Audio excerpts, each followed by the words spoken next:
Les Lions sont incapables de vivre de loin des critiques. Estolo, Ngamale et Anguissa font parler d'eux en ce moment. Ils ont été filmés, mais pas en train de jouer le joueur de l'équipe nationale, malgré la stupéfaction liée à leur dernière prestation contre le Burundi, font le show, et n'ont pas la lucidité d'esprit de ne pas être filmés. Après Nutolo pris sur le fait en train d'agresser un agent de sécurité à l'aéroport, Nicolas Brice Ngamale drogué en compagnie de ses amis, André Franck Zambo Anguissa en train de distribuer de l'argent aux jeunes, les observateurs camerounais se demandent si finalement les Lions indomptables sont conscients qu'ils effritent leurs images. La présentatrice télé Aimée Catherine Moukouri estime qu'il n'y a qu'une chose à faire pour sauver ces lions. Elle s'est confiée sur le cas de Nutolo et André Franck Zambo Anguissa sur sa page Facebook. Les vidéos récentes de André Franck Zambo Anguissa et Nutolo démontrent que nos joueurs ont cruellement besoin d'être accompagnés par un conseil local, communication, gestion d'image, etc. On a l'impression qu'ils arrêtent de gérer leur image quand ils arrivent au pays. En l'espace des secondes que dure une petite vidéo, vous pouvez changer, empirer la perception que vos supporters ont de vous, a écrit Aimée Catherine Moukouri. Agression à l'aéroport. Les sanctions qui attendent Nutolo malgré ses excuses il y a quelques jours, Nutolo s'est laissé emporter. Dans une vidéo qui a fait le tour du monde, on voit le défenseur camerounais et ses amis en voiture, interpellés par un agent de sécurité à l'aéroport.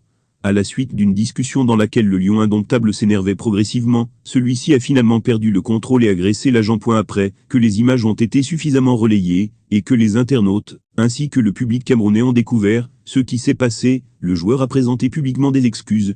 Aux yeux du journaliste Martin Camumin, ce n'est pas insuffisant. Il faut punir Nutolo. Normalement, il fallait ouvrir une procédure disciplinaire qui ne doit pas obligatoirement aboutir à une sanction spectaculaire, mais qui devait permettre de cerner les contours de l'incident pour mieux maîtriser le degré de la faute et la nature de la sanction. Ensuite, n'ayant pas les éléments complets, je dois préciser que la sanction n'est pas toujours sportive, parce que l'objectif est de faire prendre conscience. Elle peut être aussi pécuniaire ou sociale pour lui rappeler la nécessité d'avoir de l'humanité en toutes circonstances. Il peut être décidé de ponctionner sa prochaine prime à hauteur de 10 ou 20% et la reverser à cet agent de sécurité, selon les modalités fixées par la fédération. La deuxième hypothèse, c'est les travaux d'intérêt général. Il sera demandé à M. Nou de faire une journée, comme agent de sécurité à l'aéroport, d'abord pour le rendre plus humain, ensuite pour se faire pardonner par l'entreprise de sécurité.